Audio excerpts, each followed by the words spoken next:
Welcome to the first episode of Tes Talk. This episode's guest is going to be Jeffrey West. Jeff is my friend. I've known him for like 2 or 3 years now, since I moved here to Southern California. Usually when you do a podcast or a talk show, you kind of prepare the question that you're going to ask the guest, and there is a specific topic that you want to talk about. I'm doing this backwards. Actually, I'm recording this after I recorded the episode with him. This is basically, we're just two friends chit-chatting about everything in life. We talked politics, we talked about cars, we talked about California. Jeff works as a nurse and he's in the healthcare system. He is not a native Californian, so he moved from New York to Chicago to finally settle down here in California.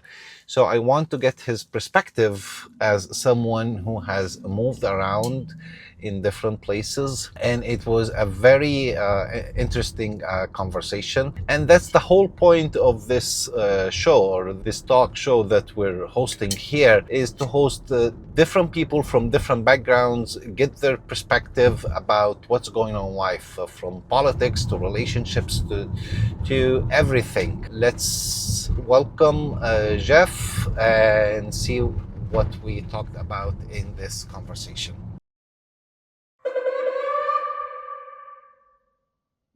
So this is our first episode of our podcast, the Tes Talk, Tesla Talk, because this is going to be all here inside the Tesla. It's right. It's basically two friends chatting about everything and anything in life. There's no holds barred. And I have here, introduce yourself. Hey, my name is Jeff. Jeffrey. What's up? And it's Jeff, right? That's right. Jeffrey. I've been called a lot of things. JD. Call me a lot of things. I'm not easily offended. So. I'm going to say JD. Is it like the JD Vance? Like JD Vance. Something like that. That's right. Woo. The next American president. The next American. Controversial statements. Do you think he will be our next American president? I do think he'll be the next American president. Interesting. So, and I don't know if that's like mind manipulation that I've got going on, but I think that America has had a long run of not great governance, not good, strong presidents. I think there's a lot of nonsense that's gone on here in America, and fraud and abuse and waste and things like that. And I think we truly are on the cusp of the need for things to change drastically in America, like the open border that we had, and trying to take care instead of sending people back to, like every other country sends illegal immigrants back to where they came from. There's no discussion about it. They get a court date and things like that. If you come to America and you stay in America and you're not supposed to be here, I got to follow the laws here that I'm bound by, and I feel like everybody else has to also. Interesting. So while my shirt says freedom over everything, maybe not freedom over laws. No, the law. No one should be above the law. Right. Including our president, the convicted felon of 38 counts. Yep, he's been convicted. He's had his counts. He's had all kinds of charges and things like that thrown at him, but he still qualifies to hold the highest. And he's still, yes, yeah. It reminds me of something that George Bush said at a college graduation while he was president. I forget which school it was, but he gave like a commencement speech, and he told everybody, and he was like, hey, I just want to remind all you guys, you can be a C graded college student and still be president. And I was like, okay, well now we know that Bush Jr., that he got all C's in college. So. That was Bush Sr.? That was George Bush Jr. George Bush Jr., the one that said that. Yeah. Okay. Yes. And I was idiot and naive to think that George Bush was the worst president ever in the history of the United States. Now, Biden proved me wrong, and Trump, and Trump proved me wrong. Right. So I think Biden definitely proved wrong. I was a lifelong. We can stick on the politics for a second. I was a lifelong Democrat. I was born in Chicago, raised in New York, transplanted to Colorado when I was still in high school, and then lived most of my life in Colorado until here I am now in California for like 12 years. Oh, so you're only 12 years in California? Yeah, 12 years here. So. I'm 16. Okay. I'm before that, New York. So let me ask this question before we continue this. Sure. So, are you second, third, or fourth generation American? Great question.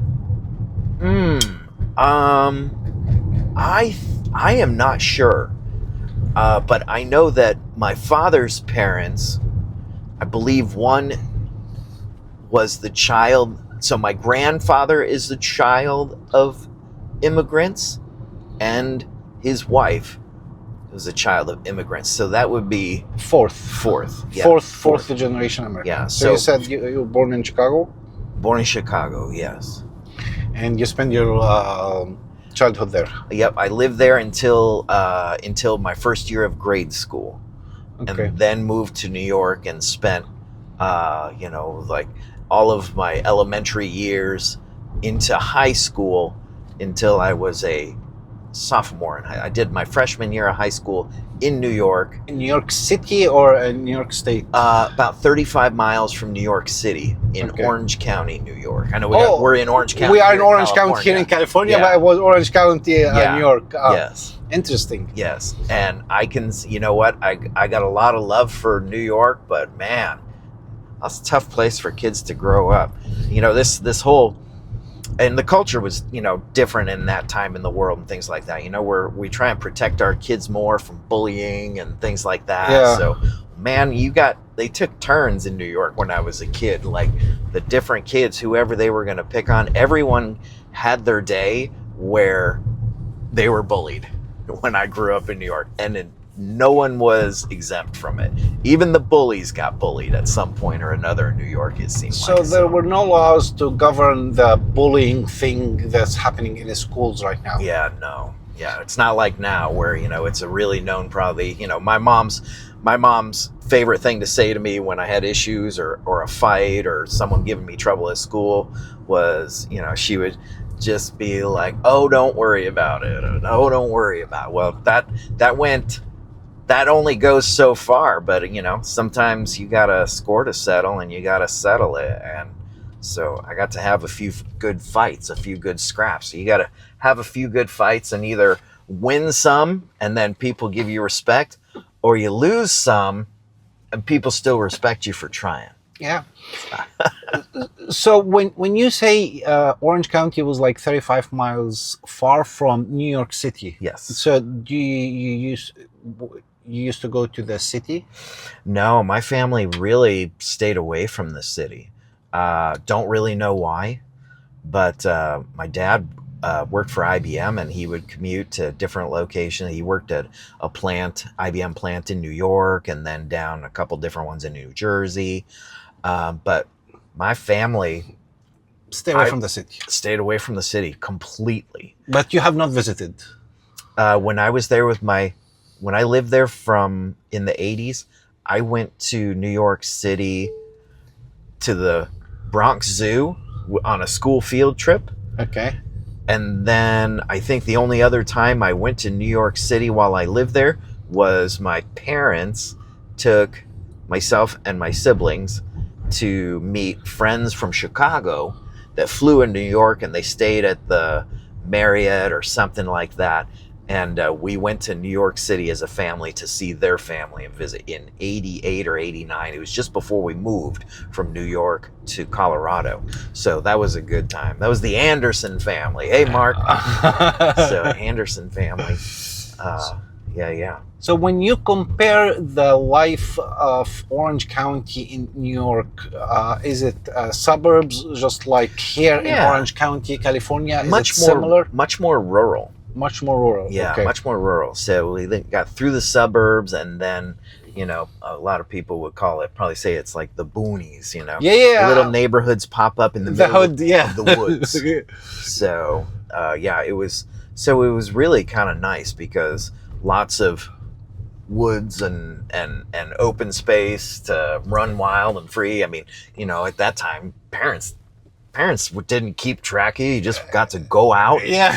go wild, go wherever you want. Went all over my town, you know. So on bicycles, the other side of town. They would never do that anymore. Be afraid you wouldn't come back, or someone kidnap you, or God knows before what. this safety rules and safety first and thing that Yeah. we're living in right now, right? Yeah, we coddle our kids a little more, but you know, it's a crazier world than it used to be, and It is now, yes. there's a lot more, you know, people that want to do harm, and that's really an unfortunate thing. So Let's talk about California. How do you feel about California when you moved in here? Did you move directly to Orange County or? yeah, I actually lived in LA County. I lived in Diamond Bar, which was, we plucked it off the map as a good central location, to be able to get to airports. The schools were rated really good in Walnut Valley. So that was, we were excited to be in that spot. It seemed like just a good location. Took quite a bit of getting used to because I lived in the country in Colorado. Okay. So, and I did have a couple neighbors, but not a whole lot. To move here with these big walls that we have between the homes and things like that. Big windows. Yeah, these walls create more than just this physical barrier. It's like a mental barrier. Here in California, some of the families, I mean, especially, I see it mostly come from like Asian families. We got a lot of Asian folks here. They drive up to their house, they press the garage door opener, they drive their car into the garage, they push the garage door opener and close it. You could potentially never see your neighbors here and live in the same location for years. Yes, this is something most people don't understand about California. Like, I've lived in New York City, and in New York City, everybody, like, a building will find more than 100 families living in that building, and eventually, because we all take the elevators, we get to know each other. But Yeah. here, I was living in Northern California before I moved down here to Southern California, and yes, just like you did, it was a PUD, a planned unit development. Yep. In my town, Vacaville, up there. Oh, sure, Vacaville. I know that. You know Vacaville? Mm-hmm. Just by passing through. Yeah, and I-80 would divide the city into two parts. Eastern Vacaville, that's the old town, and Western Vacaville, that's the new town where new houses are being built. Mm-hmm. I've lived there for a while, and yes, just like you did, I had little to no interaction with my neighbors, Yeah. except the one in my cul-de-sac. Right? But other neighbors in the neighborhood, I know nothing about them. Yeah, it's so strange to me because in Colorado, you know, and New York, and even Chicago when I was quite young, I knew everybody. You know, you just kind of got to know everybody, and you looked out for each other. And I moved here, the house I moved into, I was in rentals first, but I'm the guy who's out there in the front yard. Cars are driving by. I'm waving to neighbors. I'm watching people to let them know I'm watching you in case you have any bad intentions in my neighborhood. I'm waving. I'm like, I see you. Don't come here and make trouble because you're gonna get to know me, and you don't want to get to know me if you're here to make trouble. So freedom, Yeah. freedom. There's no freedom to be harming my children or my neighbors' children or robbing homes in my neighborhood. So that Can't was have that. among the neighborhood watch program, or that was something that you would just do on yourself before they implemented? Something I've always done. And then at some point years later in Diamond Bar, we did have the LA County Sheriff's Department came out, and we had a neighborhood watch meeting because there were lots of break-ins and things like that going on. My neighbor right next door, someone broke in. I think they never came into my house. Well, one, they would have been very unhappy because they wouldn't have gotten away with anything good. You carry guns? I don't have valuable things. Have guns, but they're locked up. Yes. Yeah. Okay. So, but those are on lockdown. So. Or they're with me. Or they're with me for just such an occasion. So So I assume you support the Second Amendment, the right to bear guns. I do. So I think that I do think gun laws need to be strict, but I think that they, We have the right to bear guns. yes, I do believe that people should. Unfortunately, even idiots, there's people out there. I think if everyone takes the classes and sorry, a little distraction over there. Takes the classes, understands the laws, what they can and can't do, and as if they're level-headed, then I am not afraid of a person who's carrying a gun. So, because I assume that if they're going to carry it and have everyone see it, that they're going to be knowledgeable of when they should or should not utilize that. Have you ever been stopped by a police officer while you are armed? No. You know, there are a certain way to deal with the officer while you're armed. You have to tell him first that you're armed, and you have to approach the gun in a certain way by the tip of your two fingers, and say it's. If it's in the glove box, you have to alert the police and all that. Have you been trained on any of this or no? I have not. My son has, though. He makes me very proud. So he's done a lot of classes and things like that. I did some online courses and learning and just enough to know that I want to avoid any legal issues and legal trouble. So here in California, I keep them on lockdown. So. Yeah, but the thing is, you can go and get a gun without having any knowledge of how to deal with a gun, right? Then you go voluntarily and get courses and learn how to deal about the laws and everything, but It's not a prerequisite. It should be. It should be. It should be. I agree with that. Do you think they are working on this or no? No, they are not. The whole topic of gun regulations. Yes. No politician would want to talk about. They don't want to touch it because some people are they're like they want their gun no matter what. And I don't agree with that. I don't think that's, I think more critical thinking has to go into that, like you said. So why will we sell someone, you cannot go, I believe, you cannot go buy a car with no driver's license. Yes. Because you can't drive it away. Because you can kill somebody with your car. Yeah, you kill somebody. It's a deadly, you know what? Cars are deadly weapons. People, and people need to change their thinking on that. I think a lot of people, with I'm not even going to call them protesters, but, we've heard about protesters, agitators out there using their vehicles to ram police or block police and things like that. And that car is deadly.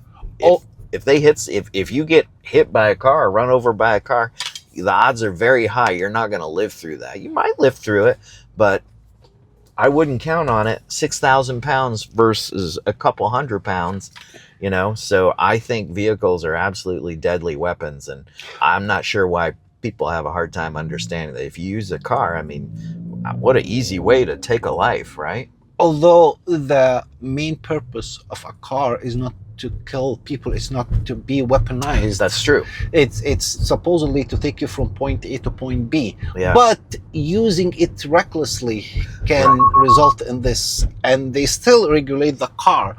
But the gun, which the main purpose of a gun is not to protect, it's basically to kill somebody. Oh, is absolutely. Not regulated. Or persuade, but really, when you pull a gun out, it's not it should not be for persuasion. Yeah. It should always be to use it. Yes. So, and I wouldn't pull a gun in any situation except to use it or target practice. But the presence of a gun would make you feared, so they won't approach you if they intend to harm you. Is that correct? I think so. I think that makes sense.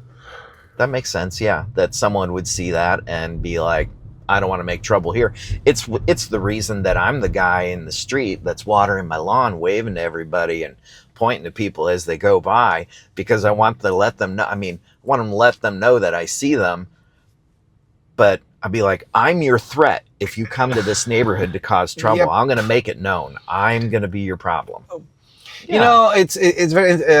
Can I make a reference to Egypt, my country? Oh yeah, please. Because do. we don't have civilians cannot own guns.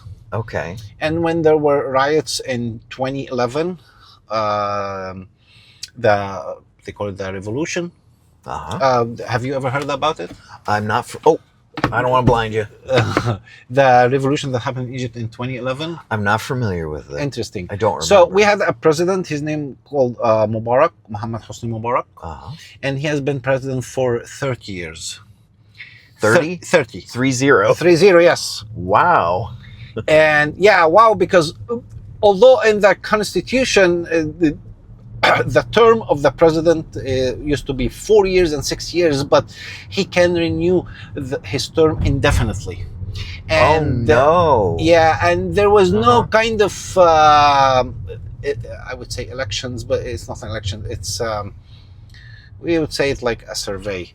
Would you support the president, or would you agree that this president to get another term elected, and that's it? So there is no opponent, and we don't have debates. Okay.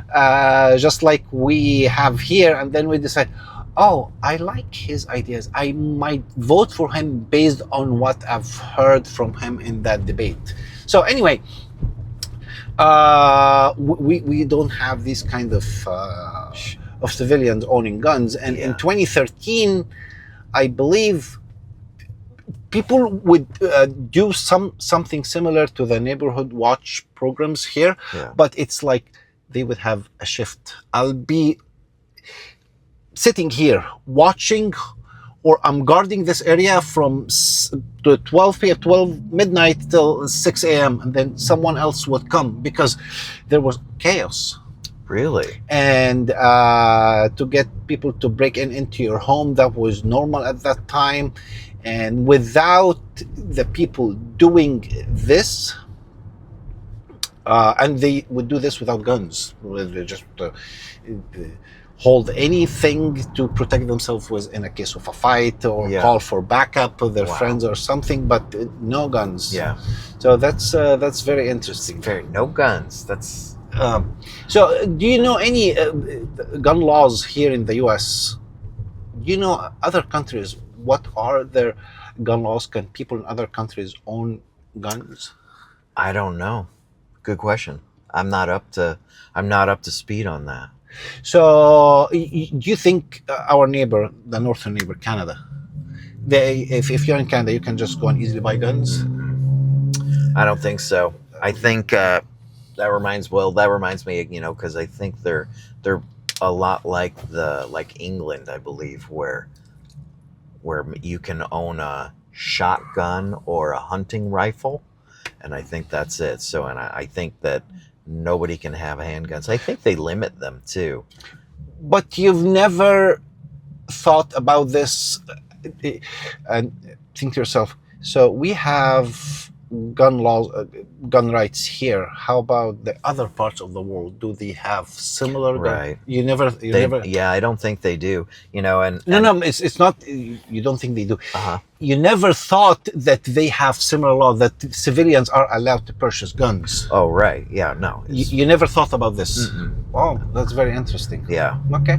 But I know this. They have a significant in countries where I know that they have some sort of ban or restrictions on guns. They don't have as many gun problems, and they don't have the gun deaths, but they have other horrible things that go on, like stabbings. And I have to admit that I would think it would be much harder to stab somebody versus just pulling a trigger on a gun. Yeah. So, but it sounds like they have a significant stabbing issue in England.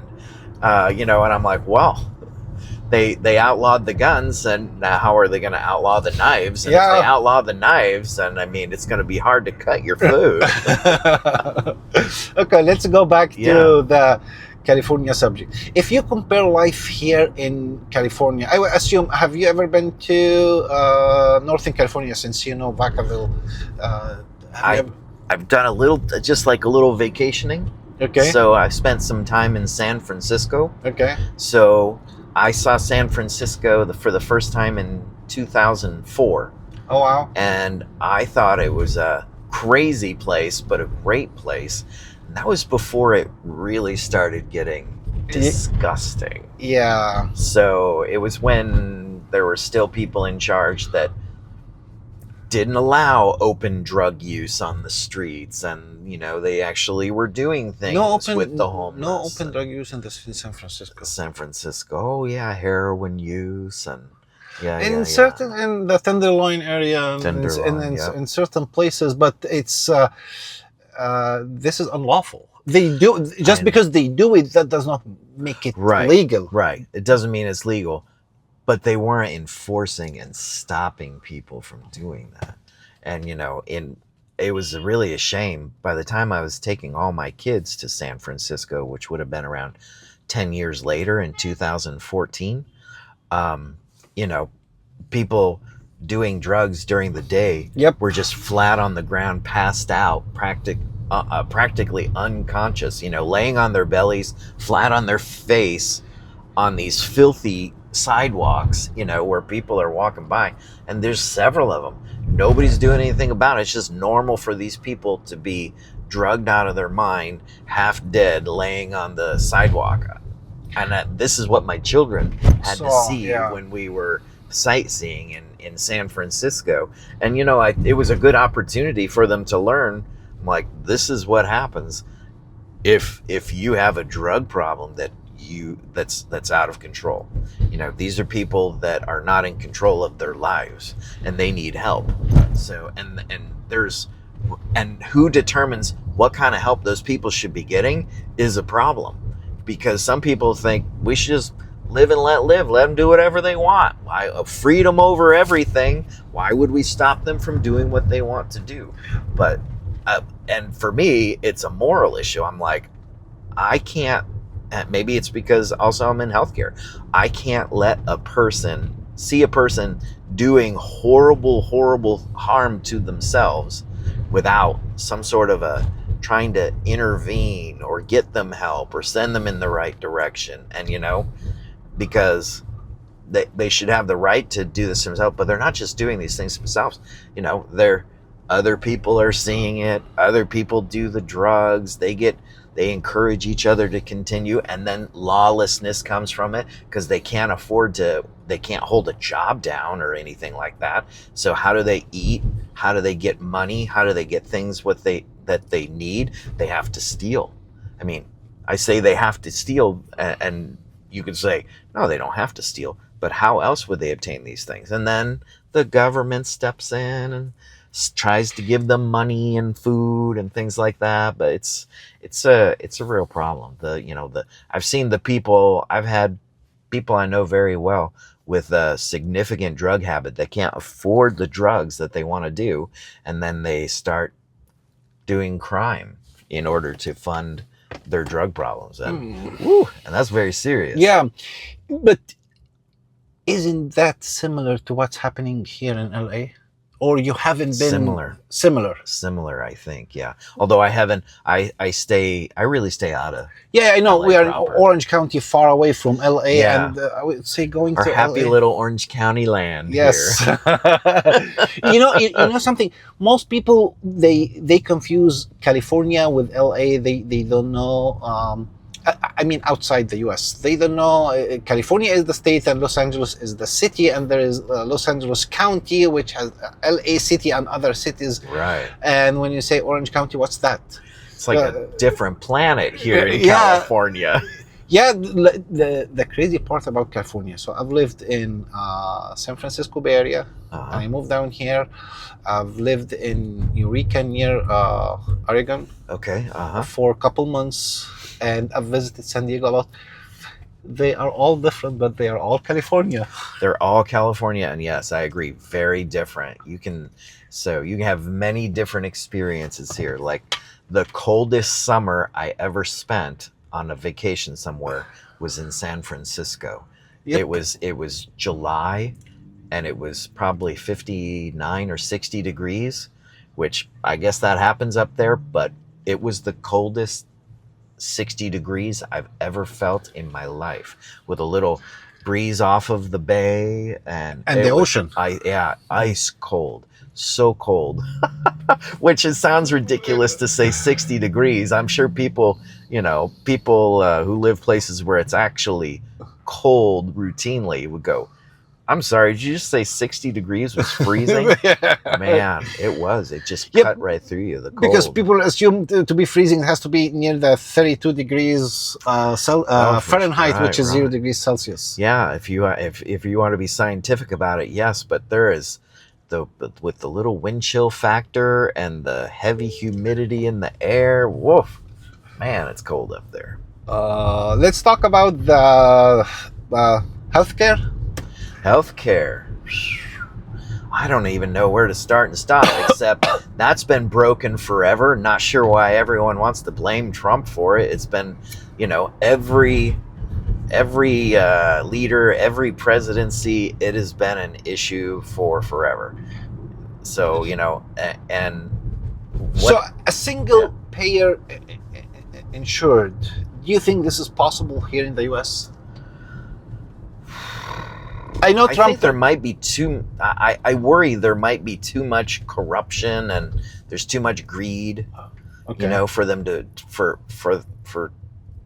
the government to try and put that through and make it work. But I can't think of a better way to go to try. Because everybody needs healthcare at some point in their life. And I think it's important that and I'm a believer that everybody should get healthcare. But I'm not okay with the part where between myself and maybe my employer, it probably costs $15,000 to $20,000 a year for insurance for for me and my family. So $15,000 to $20,000 a year, that's around $1,500 a month, right? Yep. So, because most people think that healthcare here is free. Oh no. Because and then there's bills that come along, like you go see the doctor, you get another bill. Yeah, the copay. Get the copay. Maybe you have co-insurance. Maybe maybe you need see a specialty doctor. It costs you a little more to see the specialty doctor, and then depending on what kind of care you get there, there's deductibles. I got a $5,000 deductible. It means that if you have a $6,000 operation, you have to fork out $5,000 before the insurance kicks in and cover the last $1,000. Something, it's similar to that. Yeah, it's something like that is how that works. Yes. So if you compare, are you familiar with any other systems like how Europe operates on their healthcare, how Canada operates on their healthcare? Have you built a frame of reference when you say, hey, they are better than us in this area, but we are better here, and maybe we can create the utopia of healthcare? Right. I don't. I know some countries, they say it's free healthcare. And the funny thing about that is everyone knows in this life, there isn't anything that's free. It's paid for by someone else. It's paid for by someone else. It's subsidized. It comes out of taxes. Yeah. Money is coming from somewhere to pay for those things. Yeah, so when people say something is free, it's free. You haven't thought about it. Okay. Yeah. I always chuckle when someone's like, would you like this? I'd be like, what is? They're like, it's free. No. I'm like, nothing's free. It's going to cost me something. I'm sure of that. There's no such a thing as a free lunch. There's no such thing. That's right. Okay, that's a huge topic, and if we started talking this topic, it can take hours and hours talking. It's a good one, though. I think that there's a better system, and nobody has figured out what it is and how to make it work. So, I know a lot of people when Obama came in and he forced through Obamacare, the Affordable Care Act. Yeah, the Unaffordable Care Act. Okay. Because all my friends who all of a sudden had to. Some of them were like, "What do you mean? I have to pay a fine for not having? Yep. I have For to not pay a having a fine for not healthcare. having a health care plan? What? That's But pretty- how much does it cost to enroll in Obamacare? I don't know. Unaffordable Right, the Unaffordable Care Act. Care Act. Okay. Right. Here's what I. Here's. By what, the way, that does not mean that I agree or disagree Yeah. with whether it's affordable or unaffordable. Right. And you know what? I think it's worked, and I do think it's worked well for a lot of people, to have insurance or to help them, get health care. But the government is subsidizing it, and, which means they're helping pay towards your coverage to try and keep the cost down so that it's affordable for them. Anything that the government has to throw tax dollars at is not sustainable. It's not so. Okay. It's not sustainable. You can't, if you got a rich uncle or a rich relative, and you spend enough of their money, if you need a little from them, or they're like, well, I'll help you out, eventually they're going to run out of money. Of course. Yeah. Let's move out of this subject because again Sure. we can talk hours about. Yeah. I wanna ask you about Mamdani. Mom Donnie. Yeah. Okay. So since you have lived in New York, but it was not Yes. the city of New York, Right. I assume just like me, because anything that's New York related or any place I've lived in before, I want to see what's going on. Yes. So I don't understand except has New York City lost their mind, or do they really feel like a communist / socialist leader is going to bring good things to that city? I can't imagine that that's how it's gonna go. I've watched enough things. That's cool, bro. I've watched enough documentaries and things like that about communist and socialist countries that I'm sure glad that I'm not in one, and I don't ever want to have to live in one. that's a classic. Impala right there. Yeah. Huh? Yeah, that's behind. low. Yeah, I know you like the car shows. I'm a car guy. Yeah, Yeah, okay, for we're sure. gonna go then next year. We're gonna go together. I miss going with you this year. Yeah. But, so you're not optimistic about what Mamdani plans to do in New York City. I have great concern about how he thinks he's going to finance, or he's talking about grocery stores that are government owned and operated, and I just looking at other countries, we know that's a recipe for disaster. Okay. Which brings us back to and we already touched on this quickly, things in life that are free. Yeah. Nothing's free. Everything runs out.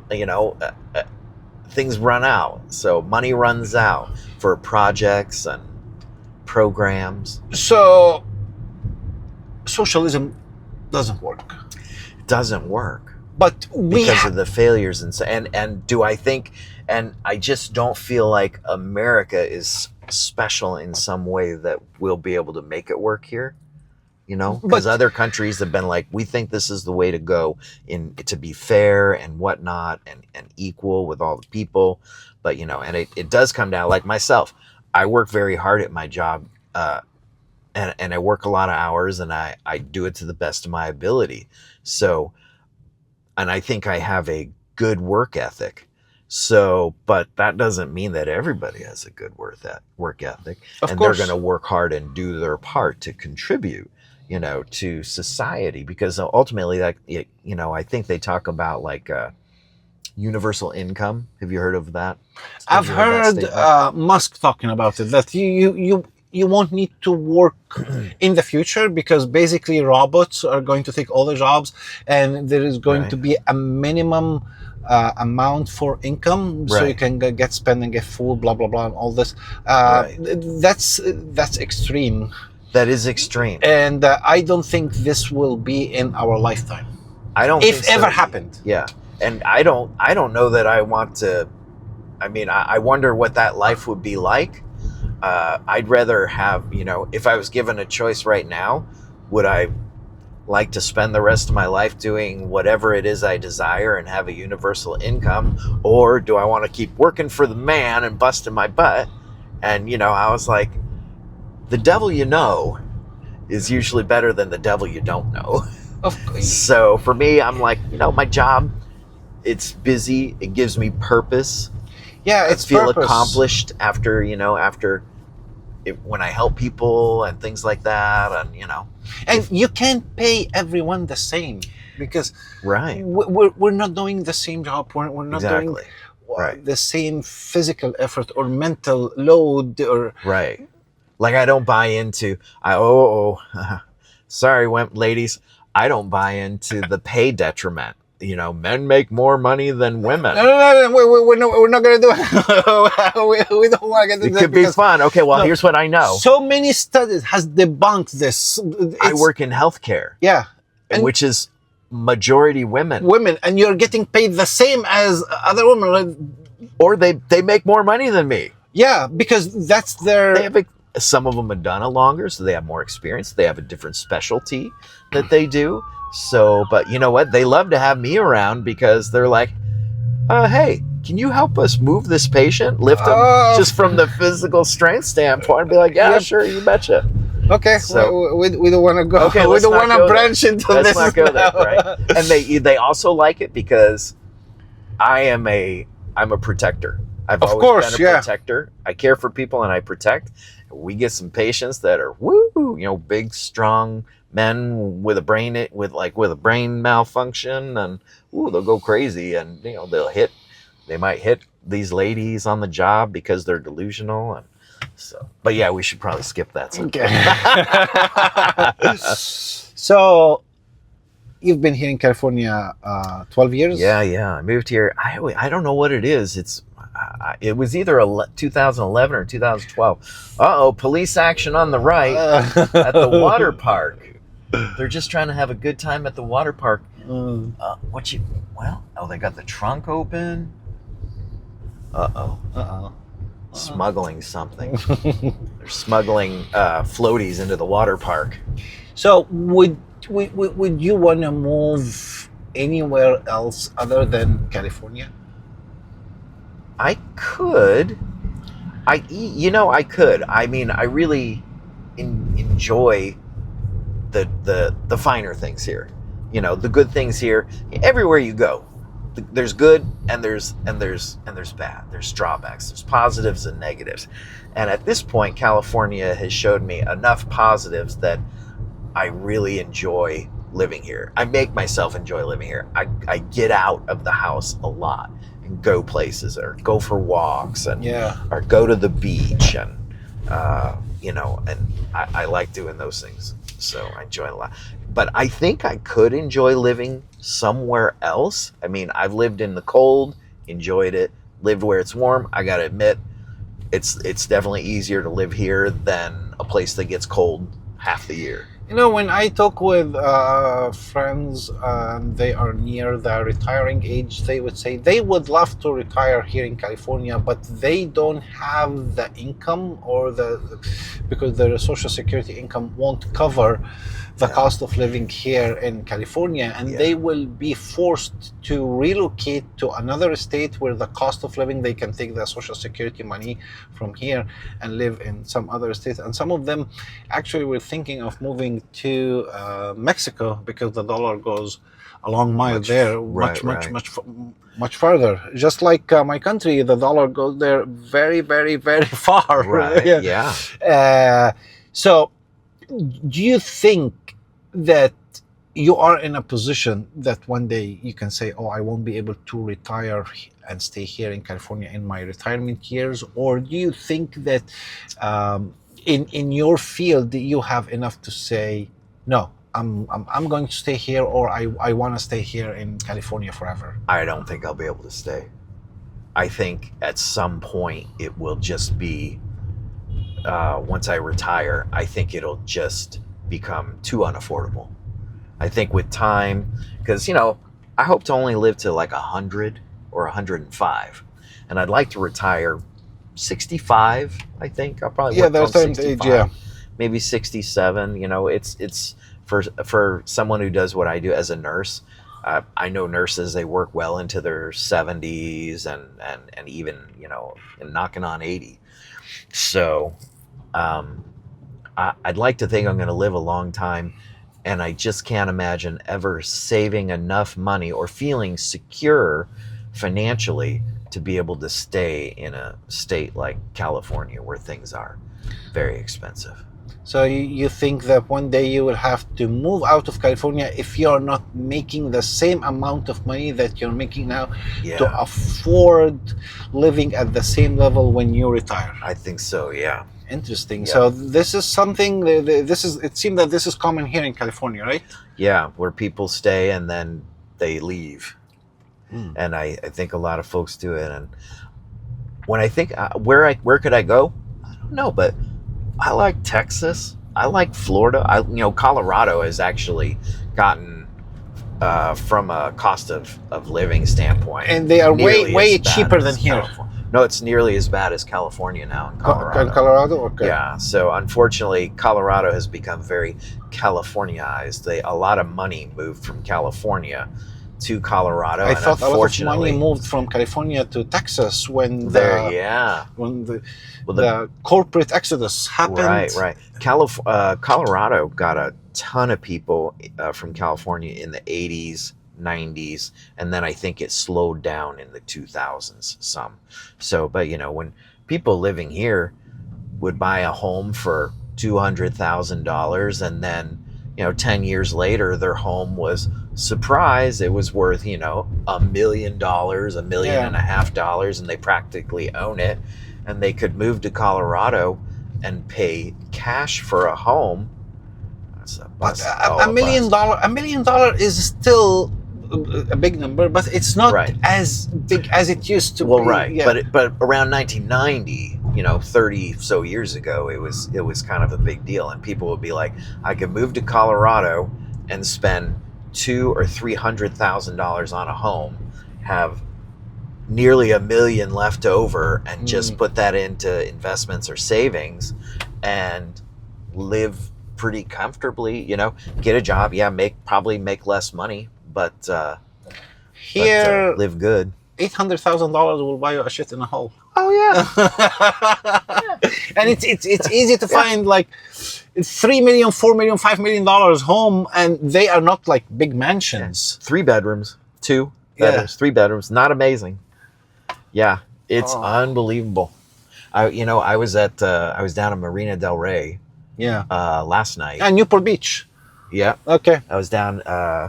We're a fisherman's village, and I took my company had a boat ride for us as like Christmas party, but we did it after Christmas. The one that you told me, because they didn't have the Christmas party. Okay. It was what a great time. What a good time. But I look at the $500,000 cars rolling up into the parking lot, to go get on their yachts. So, which is amazing, like these millions and millions of dollars for yachts. They're roughing it on a Friday night down there. And I just wonder, where does that kind of money come from, right? It's tech. There's definitely going to be some tech. There's probably some fraud and some thievery in there somewhere too. So I'm like, does that person look Somalian? Oh, so you believe that those Somalian are thieves, and most of them I think some of them are probably patsies. I think that someone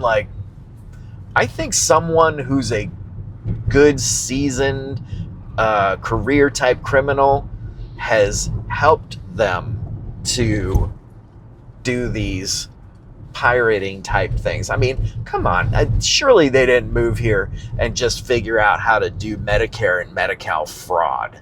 Like, hey, welcome to America. Here's how did they get here and learn how to do fraud, defraud the government? Insider job. Insider job. Absolutely. And I don't know who it is, but it's probably a congressperson there, or a governor, a mayor, or a bunch of them in cahoots working together, because I'm just like, There's no way these people that didn't even speak English came here and figured out the system, figured it out, and gamed the American government into paying them millions or even billions of dollars. It is an absolute inside shyster job. Someone who lives here made that happen, and by making that happen for those Somalian people, they're always going to secure. If someone gave me millions of dollars, I would probably always vote for them. I mean, I'm sure that's wrong, but I think I can be bought. Everybody's got a price. And if you move here from Somalia and, you know, someone is helping you to, poor thing, she's working, is helping you save tons and tons of money and giving you a great life, and you're able to send money back to your family or causes in another country because you've got so much money, you're going to continue to support those people because they support you, right? Interesting. Yeah. Since we mentioned it's an insider job, let me ask you about a very specific incident, September 11. Oh. Do you think that it is what has been said in the media, that it's the pilot or whatever hijacked the plane and this is the cause that these two towers collapsed, or there was some sort of an insider job? Those buildings never should have collapsed. Okay. Those buildings, beyond a doubt, never should have collapsed. So there was some sort of bombing from the inside coupled with plane collision. Oh, absolutely. So I mean, anyone who knows, like, just basic, I don't even know. Buildings don't free fall because, you know, like that was one of the issues when those buildings came down. Here's an interesting thing. I can remember watching the news. My girlfriend at the time called me, woke me up and said, turn on the TV. It was a Tuesday and I had been at the gym because I go at like 5:30 in the morning, 5 a.m. I'd been to the gym, went home. It was my day off from work, took a shower, and I went back to bed because that's what I did on my days off. So, and she woke me to say, turn on the TV. I turned on the TV, and while watching it, both towers had already been hit. And I heard a phone interview with Donald Trump on the news, and he said, he said, those buildings will never come down. They're built to withstand this, so it's a problem. But those buildings won't come down. Okay, you're not an engineer. Okay, and you definitely have not studied architecture or engineering, but you still would say that they could have not collapsed the way just by being hit by a plane. Correct. Okay, let's put the subject aside for now. Okay, that's a big one. I could talk for a while, and I have strong opinions on that one. Oh boy. I don't know when this episode airs. Maybe we need to do a second one because we can revisit that. We're touching down on so many interesting topics here. Yes. So let me ask you, who you voted for the last 3 elections? Okay. Let's start with 2016. Okay, 2016. I voted for Hillary. Okay. And I was like, man, I think this is terrible, but I'm not convinced that Donald Trump is the person for the job. I was like, I don't like a lot of the things he says and does. Okay. I was like, so surely he's, and being from New York, and he's a New Yorker, I know New Yorkers. New Yorkers, we know, sometimes they're full of shit. And you know what? He's kind of one of those people. He's a good shit talker. And so I'm just like, he's a BSer and whatever. But he has been a BSer his whole life. Always a BSer. Always. And that's okay. But I see that. I'm not someone who's like fooled by it. I'm like, I can pick up on the BS. Do you agree that Americans are not ready to be ruled by a woman? No. Okay. Because Michelle Obama said that. She's wrong. In my opinion, I think she's wrong. Okay, I let's think keep America would be ruled just fine by the right woman, like my ex-wife. She's very smart. She's very smart. Okay, no, no, no, no, no, no, no. I mean, if you gotta ask. Okay, let's go to 2020. Yeah. It was Biden versus Trump. Yes. So who you voted for? I voted for Trump. So I didn't believe for a second that Joe Biden was the guy for the job. And I was like, and evidence-based, the 4 years while Trump was in office, I watched him attacked repeatedly by the government, by the FBI, and I was like, I was like, this is ridiculous. I'm like, why they think he's a Russian asset? This is ridiculous. And then at some point it started, I used to listen to NPR all the time. And then at some point I was like, this is totally a hit job. This is totally like, I could see my side of my beliefs, my government. I could see the people who I felt like were on my side, who I support, doing these horrible things to Donald Trump.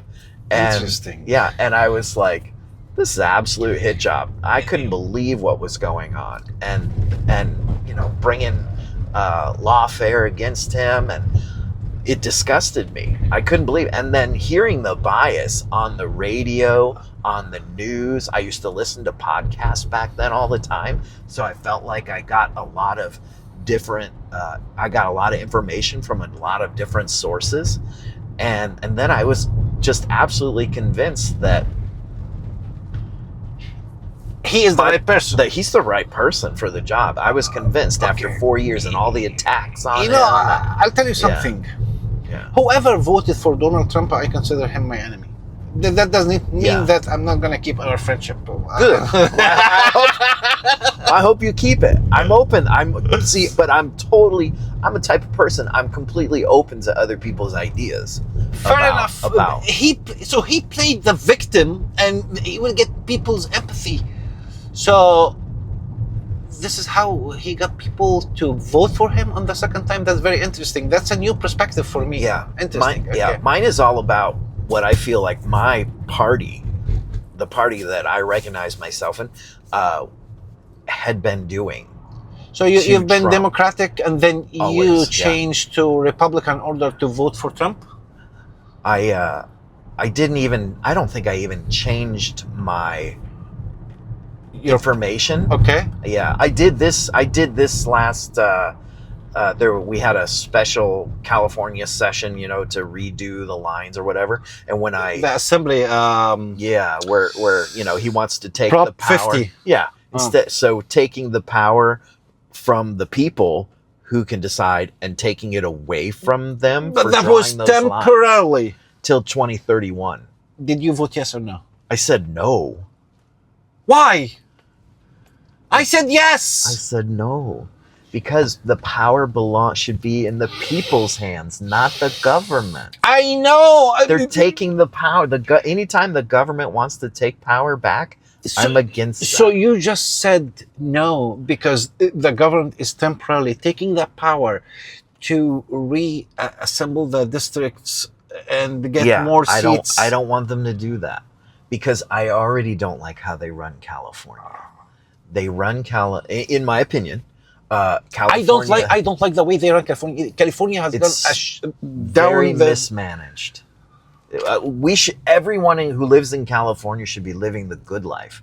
Things shouldn't be so expensive here, but the problem is like there's waste, fraud, and abuse and things like that. And a lot of people who work at the top that, they pad their pockets, they make a lot of money, and they want to stay in those situations of power.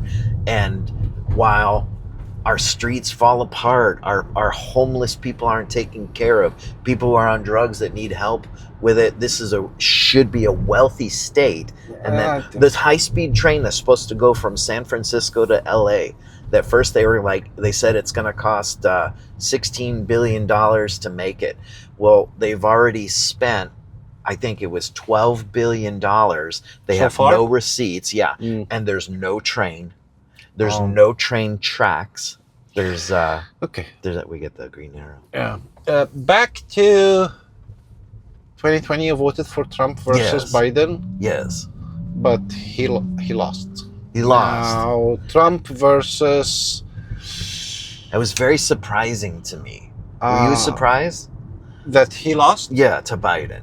Because I was like, because Biden was already No, like a corpse. and this is no, and this specific. So I've hated Biden Yeah. all the way.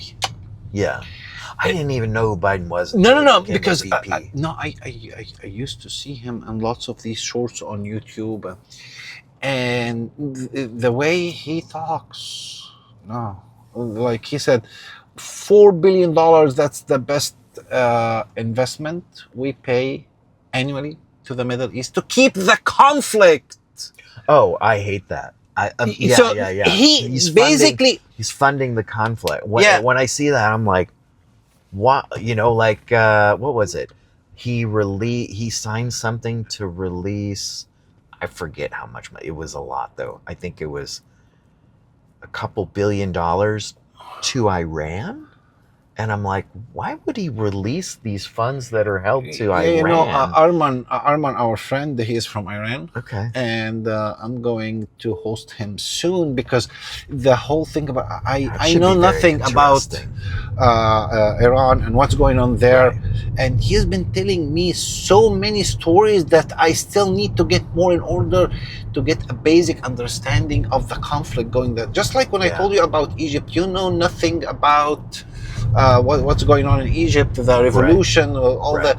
But our government, the government of the U.S., is very, very interested in this, and they keep funding in order to keep the conflict, so they don't have to intervene directly. They do it indirectly. Right. Anyhow. But they shouldn't do that either. For me, I feel like, hey, you know what? This is Stay out of there. No, I mean, this is how the U.S. And they claim it's a human rights thing, or that's bullshit. I think it's total bullshit. It's either money or politics or oil or something. Yep. It probably comes down to money, one way or another, and that's unfortunate. A lot of people who probably like to believe, oh, America, the great savior, they're just going to come in. And I'm like, they just want to help. It's like, they want to do more than just help. I mean, kind of like me. Like, I like to help an attractive lady cross the street, to help keep her safe. So, but, maybe she wants to go on a date or something. So there's always some other intention, There's other intention. It'd be naive to think otherwise, right? Comes 2024.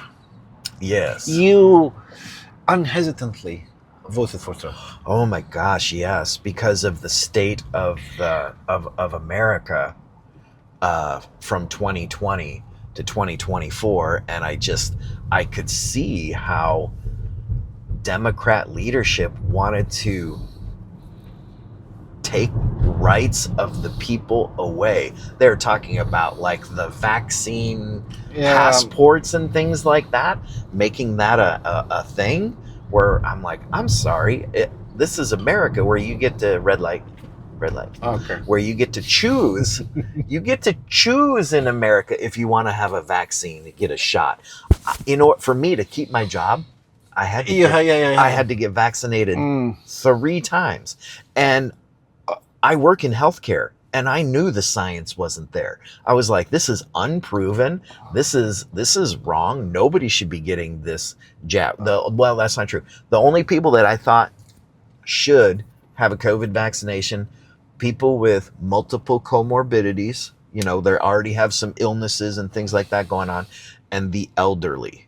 Because how about their immune systems, immunocompromised? Because I am immunocompromised, and if you're immunocompromised, it's a good idea. So, but it also depends on are you immunocompromised and you're a strong, healthy person, and there's different conditions. I am getting stronger now, but in 2020 I was not. I was still weak, and my doctor told me, "You go get that shot, or you're gonna die."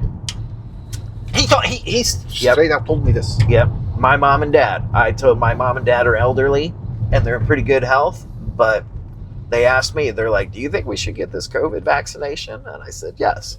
I was like, I think you just should. So you are not good idea. against the vaccine as the vaccine. You're against that all people should be vaccinated. Right. I'm against that. And they were dealing with something that at that point in time was unproven, and they were just pushing it through, as if it was just normal to whip up a vaccine, not do any appropriate testing and whatnot. And I knew that America and the world was doing the wrong thing giving out that vaccine, when the agreement with the pharmaceutical companies was they will not be held liable for harm to people who take the vaccine. So, and I was like, there it is. It's not proven. You think Fauci wronged all of us? Oh, I do. I really do. And I didn't at first. It took a couple years. With more time went by, and as more research I did and more things I learned, the more I realized. When they were saying, take the shot, and you're gonna and COVID stops with you, and you won't get it, and you won't spread it. I was like, that's not true. They can't say that. They can't say that. And then it wasn't true. And they had, I think, President Biden even said that. And at some point... No, he's an idiot. Yeah, totally. We should not... Do you remember when they were angry and they were saying nurses? He was on the news saying nurses are the problem. Nurses that don't agree with the science. I'm like, this isn't science. Yeah, it's unproven. They have been overusing the word science in everything. Oh, yeah. And this is bullshit. And I was like, I was like, I'm the problem. I'm out here trying to take care of these people. I'm like, I'm not the problem. I was like, I wanted to quit my job so I didn't have to get the vaccination. But do I quit my job and I'm not able to support my family through the career that I do, or do I take the risk and I get the jab? So, and I did, and I had to do it 2 times after that to keep my job because I'm in healthcare. So, yeah, that's I don't like that one. That one makes me mad. Okay, last elections, 2024, you voted for Trump versus Kamala Harris. Yes. Because she's a piece of shit. She's pretty terrible. She's worse. I was like, well, she's even worse than Joe Biden. She's just not a... I just listening to her, I'm like, she's an asshole. She's not that... I'm like, she's just not intelligent enough. She's not the right woman. No politician is intelligent. I like the brown ladies. I think she's good looking. That's just me, but she's not the right woman. And I do think I absolutely think there's a right woman to be president. I don't know who she is, but. So we've been here over an hour now, so let's try to wrap it up and ask you a couple more questions. So, J.D. Vance, Gavin Newsom is expected to run for president. Yeah, which blows me away because I'm like, doesn't the whole world, doesn't California go, look what a terrible job he's done here? Yeah, let's make that guy president. Let's make him president. Interesting. There's so many failures here. I mean, the cost of living, the homelessness crisis, 24 billion spent, and we have more homeless people than ever before. He just released a report saying that the homelessness... It's down. From 18% to 9%. Yeah. Do you believe that? No. But you find the right person to do a study for you, and you'll get the numbers that you want. And Thank you. Gavin Newsom has those people. Thank you. On lockdown. I'm a realist. I try and be a realist, You know what got me into politics? What's that? Do you know the series West Wing?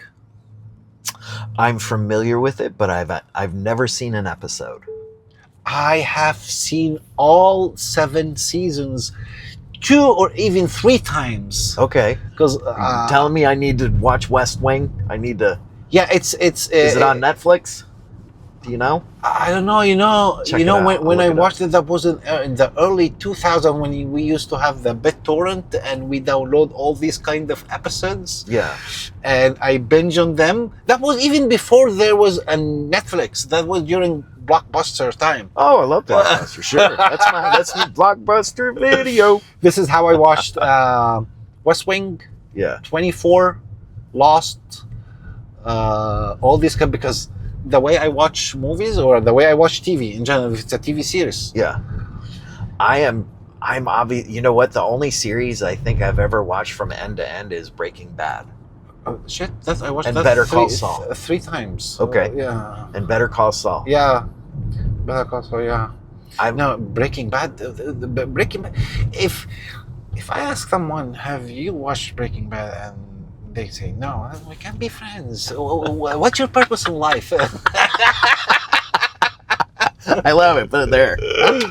Right. How can you not watch that? It was I thought it was amazing. It was really good stuff. And the Better Call Saul, when that started up, I mean, that character Saul, he's my kind of bad guy. You know, he should work for the government. Shyster. I'm gonna make a U-turn and we're gonna go back to In-N-Out. So All right. by the time we hit In-N-Out, we're gonna end this. So Okay. Right on. what kind of car you drive? I drive a Tesla. No, before the Tesla. So, well, you know, I still have the Mustang. Yeah, of which course, is like yeah. a fun play car for me. Yeah. Before the Tesla, I was driving a Ford C-Max plug-in electric hybrid. Do you know the Ford C-Max? The little, it's a small wagon.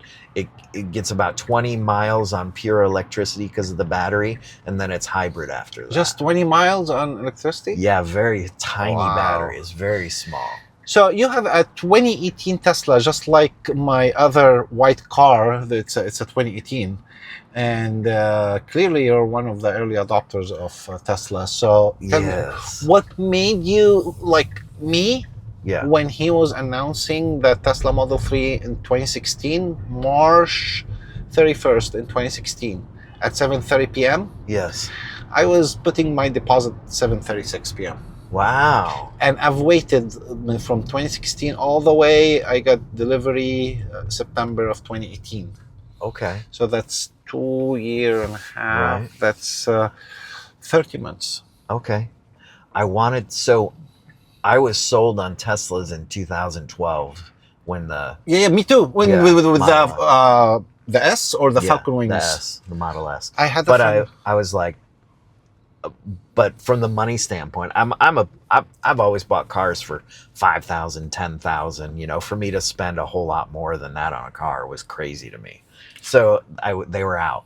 I wanted to. My ex-wife though, she was gonna have a birthday, and she's always had to drive whatever cheap, crappy car that I bought for $5,000 or $10,000 was, and she was a good sport. She would drive that around, and she didn't complain. And you know, every 6 months or a year and a half, I'd switch her out. I'd find something else because I worked in the car business before I was a nurse. So I was buying and selling and keeping my car costs low. Sometimes even reselling the cars and making money on them. You know, I'd be like, time for me to take her car away to make a little money on it and then have to give her something else to drive. So finally I was like, she really deserves just to have something nice. And it was going to be a special birthday, a significant birthday. So I went to Tesla and I ordered it 6 or 7 months before her birthday, at the Model 3. Okay. And I wanted the performance Yeah, motor. I saw that. Yeah. So. Performance motor, but not the performance suspension and the big wheels and tires. So that was in August of 2018. Yeah, August of 2018. And then in October, it was supposed to take 6 to 8 months. And then they called me in October and they said, your car is ready. Oh. Yeah, because they started delivering the rear-wheel drive first, and then because I ordered the all-wheel drive, I have to wait 6 months. Yeah. And I've waited.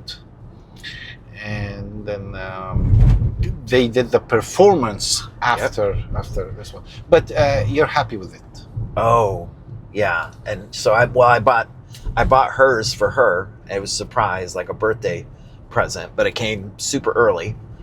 So I bought that for her. Oh my God, the sticker was $72,000.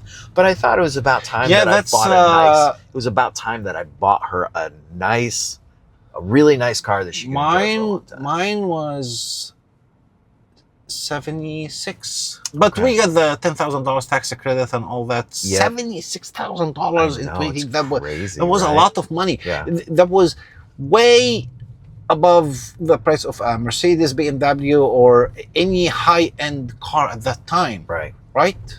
Yep. And then a year later, I was going to replace my Ford C-Max. She was driving a Chevy Volt. Oh yeah. Yeah, she was driving for several years a Chevy You know, Volt. at that point. before my white Tesla, I had two cars: the Mercedes and the Prius. Okay. And then we got the Tesla. My wife took it, Yeah. and then I'm left with two cars: the Mercedes and the Prius. Which car do you think I had to get rid of and keep? Say that one more time. Which car? What? Which car I had to get rid of? The Mercedes or the Prius? I would think the Mercedes. Yes. Do you know why? Because my commute, my commute is like 45 miles one way. And I said 90 miles with the Mercedes. No, that's a lot of gas. I'm not keeping this. Oh yeah. Keeping the Prius. And then we got another Tesla. But do you think you can drive any other car than electric? Now, if you're going to upgrade, or not every day, like as a daily driver. Yeah, but you have your Mustang, but if you're going to upgrade, do you think it's going to be any other car than Tesla? Probably not. I think I'm broken. I think I'm broken by Tesla at this point. I think I drank the Kool-Aid. Does that make sense? Come on, you're talking to a guy, three of this. Right? I'm convinced. Like my car, I bought it with 16,000 miles on it, slightly used. Okay. And now it's got 130,000 miles on it, and almost nothing has broken. It's been so inexpensive to use that I just think it would be crazy to go buy any other type of vehicle. It's not just maintenance; it's maintenance and repairs. And repairs, yeah. But you told me that you have replaced the front control arms. Is that correct? Yeah, I had to replace the bushings went bad in all of the steering and suspension components, and supposedly it's fairly But common. That's wear and tear. That's just wear and tear. Yeah, so I had to do that, and that was a little bit expensive. But how expensive? Because I changed mine, and I know it cost me $600 for the set with all of the bushings, and I mean it came with everything: lower control arms, upper control arms.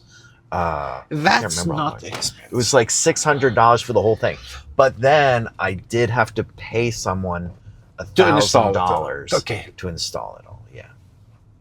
When I used to have the Mercedes, yeah, I used to take that car almost every other month to the dealership to do maintenance. You know how much I used to pay for that? Oh, jeez. $600. Wow. And this one I said, hell to the no. I'm not keeping this car. Yeah, I can't. I can't have. I had a BMW. I had a 7 Series BMW, and every time it got to have 80,000 miles on it, and every time I took it in, I was like, something's not right.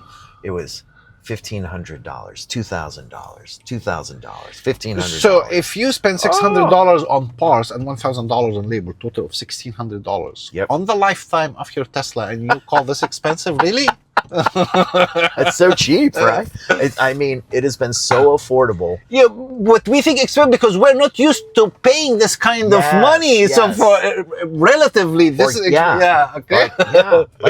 People are like, oh, gas is expensive out there in California, huh? And I go, I guess so, but I put maybe 1 tank of gasoline into my Mustang every couple of months. Yeah, because that's you don't go out with it anymore. Right. So I think we have touched down on so many issues. Yeah. And we've branched to so many issues that we've never talked about I in person know. before we started this. So That's right. I think it's time to end it. And Okay. if people watching this, they like it, maybe we can do part 2. If you want to hear us talk about 9/11, Oh shit! We can do a separate episode for 9/11 because I need to brush up on my knowledge because Yeah. I haven't touched that subject in so long. right? But I was very intrigued about how this building could collapse and the Pentagon and the plane going down, all that. Oh, So, yeah. something. See, The math is not mathing. Yeah. Something is wrong. right. The here. math isn't mathing. There I is agree. some sort of conspiracy here, right? Oh, absolutely. The part where the Pentagon got hit by. That's for our next. Ah. It seems that you like it, right? Yep. Yep. Okay. So this is my first episode of the Tes Talk, which is Tesla Talk. Tesla You Talk, joined right on. me and you did not know what I'm going to I had no idea. I was like, I'm in. I think we'll have a good time. Yeah. We always have a good time when we talk That's and right. chit-chat. That's right. So I'm going to host other people, common friends as well. Wonderful. And we will see the reaction of the viewers. Yeah. And maybe we'll do a second part. I hope so. Invite me back, folks. Sure. Boom. Okay. Take care. Peace. Okay. Peace out.